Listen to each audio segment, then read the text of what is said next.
The Newsday continues here on One News Now. I am Diego Castro.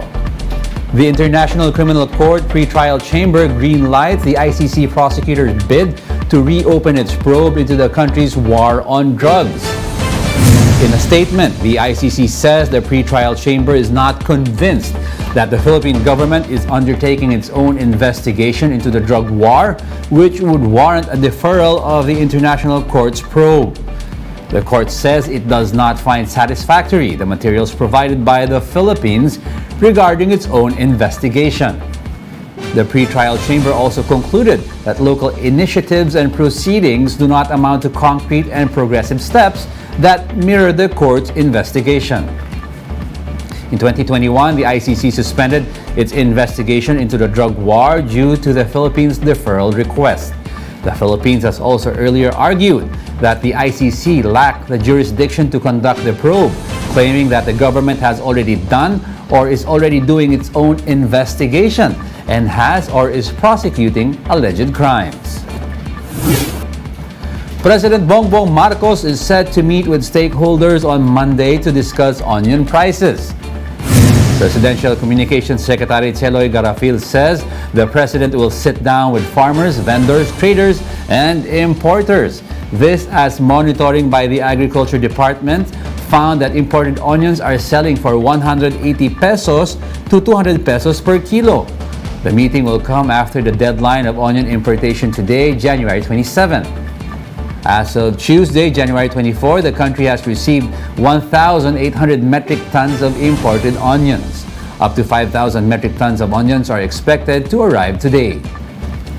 Meanwhile, the Agriculture Department says it will determine whether onions sold at the Divisoria are part of the shipment that arrived this week. This as the DA explains that the newly arrived supply have yet to finish quarantine and should not be out of cold storage just yet. The House Committee on Constitutional Amendments began formal deliberations on proposed measures for charter change in the current 19th Congress. Marian Enriquez with the details. Deliberation of the pending measures. Is it time to amend the Constitution? If so, how? These were the initial questions of members of the House Committee on Constitutional Amendments. 5 measures were filed before the lower house, pushing for a constitutional convention to make amendments in the 1987 Constitution. Delegates will be elected from every legislative district to propose amendments. For former Supreme Court Associate Justice Vicente Mendoza, there's an urgent need to amend the Constitution due to the amendment clause in Article 17 being very ambiguous. It does not state if the 2 houses of Congress must sit jointly or separately, or vote as one or not in a constituent assembly or constitutional convention. This has been a problem since the 1987 Constitution, Mr. Chairman, and it has not been resolved. You make that ambiguous. You make it difficult for people to amend the Constitution. It lacks the details. What do you have? You might have a revolution.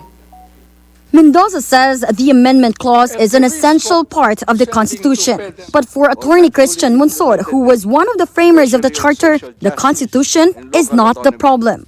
The Constitution, Your Honors, is not the problem. It is part of the solution. Why don't you pass those first? And then let's see whether they work and won't need any change in the Constitution anymore. Monsod warned that if the phrase "unless otherwise provided by law" is inserted to loosen restrictive economic provisions, this will make legislators too powerful by allowing them to propose changes just by passing regular laws without the need for a vote by the Filipino people through a plebiscite. The door is open wider to transactional legislation at which corrupt politicians and greedy business are very adept.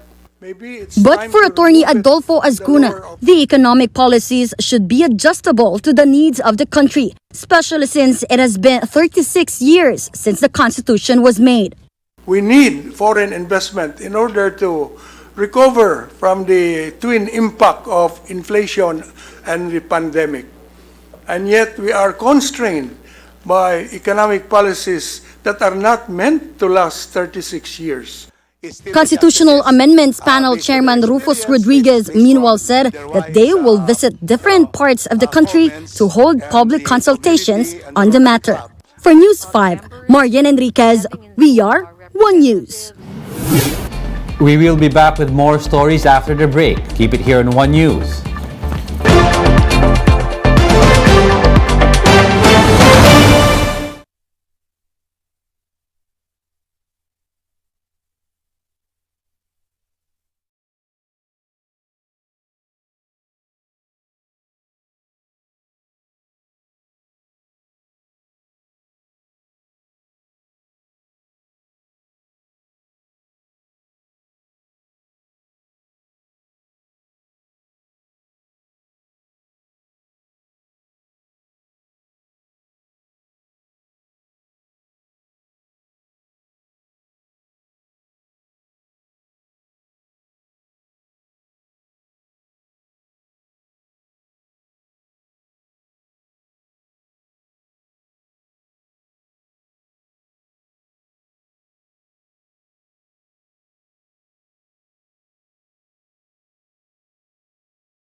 You're still watching One News Now. I'm Diego Castro. The investigation continues into a plane crash in Bataan involving an Air Force SF-260 plane. Authorities are now looking at bad weather and error as possible reasons behind the accident. Two Philippine Air Force pilots died after the plane crash landed into a rice field in the municipality of Pilar on Wednesday. Sabi nga ho nila, clear daw ho yung weather, but you know, there could be possibilities na merong gusts of wind or sudden build-up of clouds na posible ring naka-apekto sa flight ng ating SF-260 turboprop. Meanwhile, a relative tried to call the phone of one passenger aboard the missing Cessna 206 plane in Isabela. The incident management team said the phone's location is within 20 kilometers of the cell site in Makunakon. Nag-ring po ang phone dahil tinawagan nga ng isang kamag-anak ng pasahero but wala po sumasagot. So doon po nila natukoy after coordinating with the telecommunications provider. The Philippine Statistics Authority reports a decline in teenage pregnancy. The figure dropped to 5.4% in 2022 from 8.6% recorded 5 years ago. The highest percentage was logged among women aged 19 years, followed by 18 and 17-year-olds. PSA data also showed that teenage pregnancy was higher in rural localities compared to urban areas. And those are the top stories of the hour. Join us again at 9:45 a.m. as we continue to monitor the day's biggest stories. You can also catch One News on Signal Play. Register an account now at signalplay.com so you can stream One News live anytime, anywhere. I'm Diego Castro. We are One News, all sides, all the time.